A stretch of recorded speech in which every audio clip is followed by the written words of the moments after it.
got accepted into Hampton University, and that was it.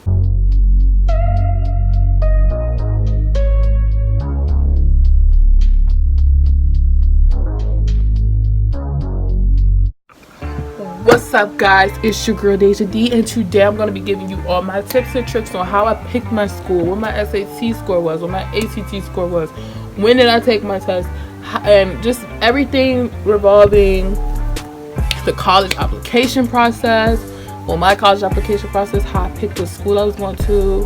So yeah, let's just get right into this video. But before we do, this is my Deja's Daily Dose. So today's Deja's Daily Dose is: God would not put a dream in your heart that was not obtainable. This is because God knows what you can achieve, and He's going to help you do it. So you have to just make sure you're pushing yourself and doing what you need to do to your fullest potential, because He knows that you can do it. This video, based on the title, is how I got accepted into how many schools is this? 1, 2, 3, 4, 5, 6, 7, 8, 9, 10, 11, 12. I got accepted into 12 schools. It was probably more. I just can't think. These are the ones that are at the top of my head. Honestly, once you pick the school you're going to and you're there for like 2 semesters already, the other ones don't really matter because you know which ones you're at, and if you like your school, you really don't care. The first topic I want to touch on is what was my SAT scores, my ACT scores, and how many times did I take it, when did I take it. So I took no tests my senior year, and I basically started taking my standardized tests really early. I took it the beginning of my junior year. Like, I took them all my junior year, and I was done taking tests by May. And before, like, because we went to school, I started my senior year like August of 2018. So I was finished my test. I took my last standardized test in May of 2018, so it was before I was a senior. At my school, I was able to take the test for free because you could file this paperwork or whatever.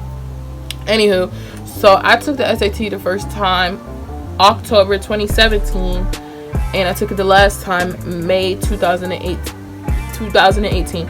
And so what had happened was I took the SAT 3 times. I took it in October, and the first time I took it, I didn't study or anything. I got a 990. My math score was a 580, and my English score was a 530. And then I took it again, and I received an 1100. And my English score was probably like a, I don't honestly remember. But I know I had an 1100, and then the last time I took it, I had a 1000. So the first time was the lowest, and then the last time I took it, and then the highest was my second time. But what I did was I super scored, because you could super score your SAT. So you could take your highest English and you could take your highest math grade and add it together. I only took the essay part the first time. After that, I didn't take it again, because a lot of schools don't even take the essay anymore. They don't care about it. So I just stopped taking the essay, because it was like, you know, you taking this essay, staying after the test for like another hour, and nobody's really looking at it. So I stopped taking the essay part. I only took the essay part the first time I took the exam. I looked at all of their acceptance, you know, requirements, like their SAT scores and stuff. And let's say their SAT requirement was 1000. I had an 1130. So I was like, okay, I'm not directly at 1000. I'm a little bit over, but I don't need to be popping out like 1300s and stuff. That's more once you get higher, that's more scholarship money. But once I seen that my scores was around the 900, 1100 range, once you take it like 3 times, you could kind of see, like, you know, you could study for these tests all you want, but at the end of the day, it's still like, this is your range. And a lot of schools I wanted to go to, I was over the, like, I didn't come with the minimum. I came with a little bit over the minimum, so I felt comfortable enough to apply. A lot of their minimum scores was like 900 or 1000, so I felt comfortable enough to apply to those schools with the score of an 1130. I took the ACT 2 times. I personally don't like the test. A lot of people say that the test is easier. I just knew that the test was longer in a less amount of time, so the test questions might have been easier, but you're given way more questions in a little more time. So like the test questions, you might have 30 minutes to do 60 questions. Like, it was just, I knew the ratio of the time and the amount of questions they was giving me was just like, I don't like it. And it was just so long. I felt like I was taking that test forever. I hate taking those kind of tests because it's just like, after a while, I just get over it. Like, I'm the type of person that if I don't know the answer to something, I'm not going to sit around and guess. And like, I'm not going to sit around and guess. I'm not going to sit around and just be like, ugh, I got to think. Like, if I don't know it, it's not going to come from anywhere. Like, if it's not in here, I don't know what I'm going to think. Like, if it's not in the brain, I can't like pull it out from somewhere. So if I don't know the answer to something off the top of my head, or if I don't even think I know the answer to it, I'm not gonna like math. If I don't know how to do it, I just be like writing any number. I don't care. If I don't know the answer, I'm just gonna write anything, and I'm not gonna care because I'm gonna get a bad grade if I think about it and a bad grade if I guess. So I just guess because the answer gonna be wrong regardless. No need to stress off a wrong answer. But yeah, I took the ACT 2 times. First time I got a 19, second time I got a 20. When I applied to schools, I didn't even tell them I took the ACT because there was no point. Like, their ACT scores was way higher than what I had. Like, they wanted 22s and stuff like that. So I knew I would do better with just applying with my SAT scores. There was no point in me even putting my ACT scores on there. Like, how I got accepted into the schools. So what I did is I did not pay for any college applications. And in PG County school systems, I'm from Maryland and I lived in PG County.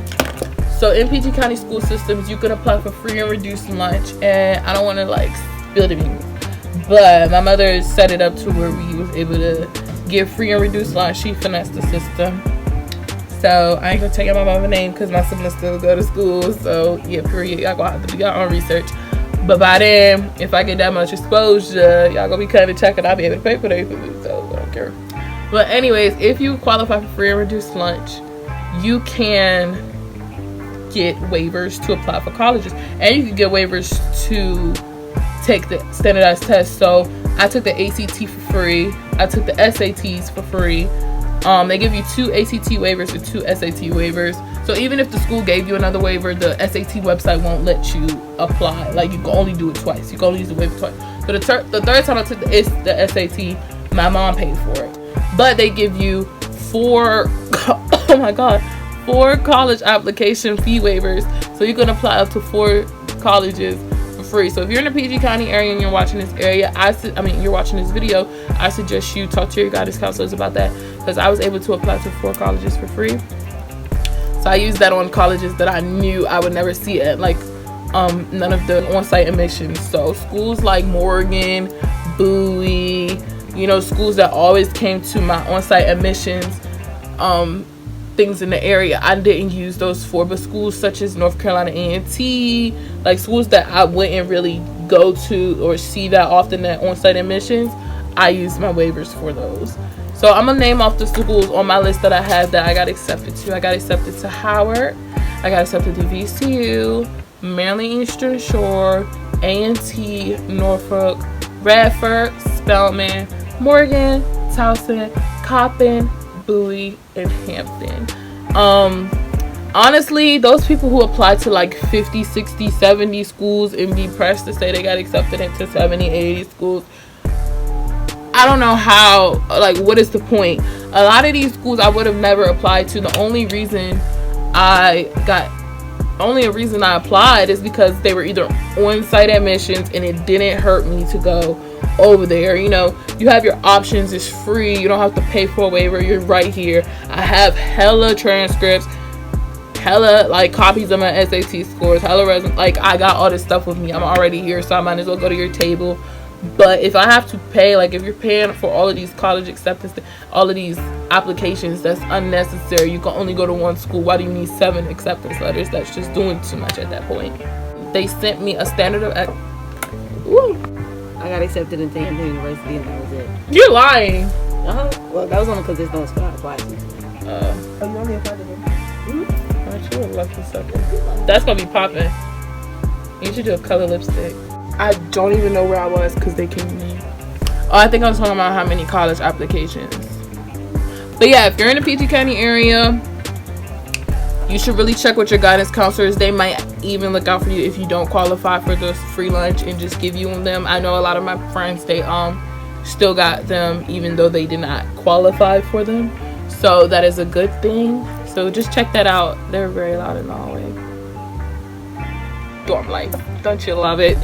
So because I took all of my tests before, I applied to every school early admissions, early registration, early admission. Whatever one was not binding, I don't remember, but it was like early. I applied to all my schools early, and I knew every school I got accepted to before Christmas time. I knew how much money I got from every school before Christmas of my senior year. So by Christmas of my senior year, I knew all the schools I was accepted to, and now I just had to make a decision. And the way I went about making my decision, I knew my top schools were A&T, VCU, Hampton, and Spelman. So I got accepted to all these schools, you know, Howard, Morgan, Norfolk. The way that I went about picking what school I was going to go to was, I knew I did not want to go in state. So all the Maryland Eastern Shores and Morgan and Towson's and Coppins, I had to get away from Maryland. So I was like, no, those could already get off the list. Process of elimination. I knew I wanted to go to a top HBCU. So I had VCU on the list. And I was like, oh, no, I can't. I didn't want to go to a PWI. So I was like, no, I could take this off the list. And then A&T is in the top 10 HBCUs. But I just loved that school. Like, it was just something about it. I just really loved the school. And that was honestly, if they would have gave me more money, I would be an Aggie right now. But now we're looking at Spelman, Hampton, and A&T. Spelman was just really, really far for me. I did not want to go anywhere that flights had to be taken. Spelman is like 10 hours, 11 hours. I'm not sure, but it's in Atlanta, and I'm from Maryland, so it was just really far. And I knew that was just like, I don't even go home, to be honest, but if I need to go home, I want to be able to go home. Like, if something's going on, I don't want to have to catch a plane to go to school. I want to be able to, if we got to get, like, you know, it's optional. I could get on a plane to go home now, but I don't need to. I didn't want to go anywhere where I needed to. That's just unnecessary money. It's harder. It's just really far. And then Spelman was really expensive. They gave me a little scholarship, but it was still really expensive. Hampton is really expensive. Spelman's like $8,000 more than Hampton, but Hampton gave me way more money. Hampton honestly gave me the most money, and I don't want to say that's the only reason why I'm here, but it played a big factor. They gave me the most money. They weren't too far. I'm 3 hours away from home, so it's like far enough for me to be away from home. Y'all can't pop up on me, like, you know, you got to go out your way to come see me, but I could go home if I need to. And it's a top HBCU. It's like top 3, top 4. I think we're tied with Morehouse. It's top 3. But Spelman was just really far. Howard, I didn't really like Howard. I might go there for grad school, honestly, but Howard was close to home. It's DC, right around the corner from me. It was a little raggedy for me. I wouldn't want to live on campus in undergrad. I wanted to live on campus. Graduate school, by then I'll hopefully have my own apartment, so I won't have to worry about that. But yeah, Howard, it was just like, I can't go here right now. Like, no, very expensive, right around the corner. Didn't want to do that.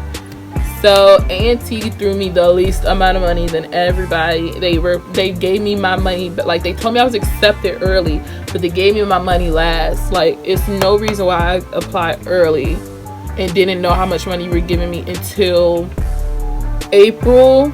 By then, I didn't went to Hampton's Admitted Students Day. Like, you know, I toured A&T, but I've been in Hampton. I've just been like, you know, y'all gave me money. Y'all gave me a lot of money. Y'all gave me a lot of money. Y'all not too far. I didn't tour y'all school, you know. And at first I was going to do ROTC, so I was like, dang, if I go to A&T, I'm not going to know nobody in the ROTC program. Here, I knew 2 people from my school, so it was like more of a support system. I have a family member that lives around in Norfolk.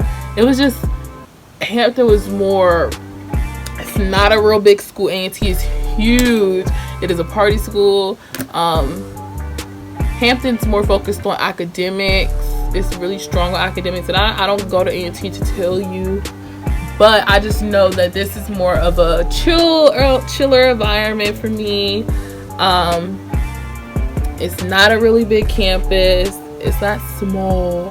but it's not really big. I feel like this is a good fit for me. Everybody here was just so driven, so motivated. When you talk to students that go here, they kind of got stuff going on, so it motivates you. I don't want to say ANTs like that because I don't go there and I don't want to make assumptions or whatever, but I just felt like this was a good school for me. So that's basically how I made my decision. Who gave me the most money?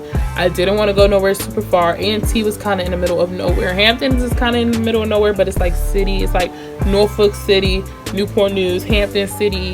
But other than that, like the other parts of Virginia is not really popping like that. I do like want to travel to like Atlanta, stuff like that, see what it's like down there. Never know, like when I graduate, might live there for a little bit. You just really don't know, but that's kind of how I made my decision. I was like, these schools cost a lot, gave me the least amount of money, super far. So when you're going to apply for these schools, some tips that I have for you is take your test as early as possible so you can apply as early as possible. The quicker you apply, the less competition you have to get in.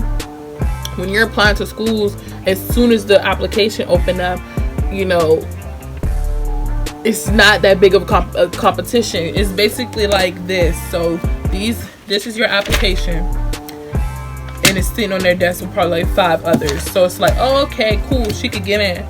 But when you're applying later on, it's like these is all of the applications that they have on their desk. So it's like, oh, this is yours. You might have a 1,000 SAT, but this girl right here has a 13, and this person has a 12, and this person got an 11. So it's like out of those, you have more competition that you're going against at that point.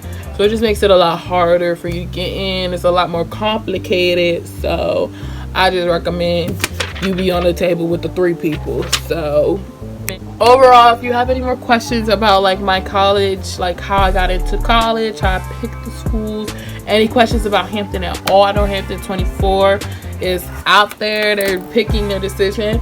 I do recommend you come to Hampton. I could talk to some people in different clubs if you guys comment, if that's what you want to see. I know people in the band, so if you're interested in the band, you can let me know. I could get some people with the band videos. You're interested in athletics, I know people who play sports, so I could get those. You guys just gotta comment and tell me what you want to see, you know. I know people in a lot of different majors that I could get on here, interview for y'all, ask some questions, have on my channel. I know business majors, pharmacy majors, pre-med. I used to be pre-med, but I ain't pre-med no more. But yeah, we have a great journalism and communications department as well. My major is psychology major, journalism minor. So yeah, I know a lot of people from everywhere. I really can't tell you all of the majors, but I know like Hampton is a really good school. So if you're interested in anything Hampton related, just let me know. I'm looking for littles. I can't get y'all liquor and I can't get y'all no drives anywhere, but I'm a great big could be on my channel. Be my little, be my little, be my little, be my little, be my little. I'm proud of myself, but period. It's like, now let me get off here. If you like this video and you want more videos, be sure to give this a big thumbs up. Share this with someone. They might need some tips. So share this with someone. Be sure to subscribe. Your girl is going up this year. Like, period. I'm not playing with none of that. I'm not playing with none of that this year. It's my time to shine. Without further ado, I love you all and see you in the next one.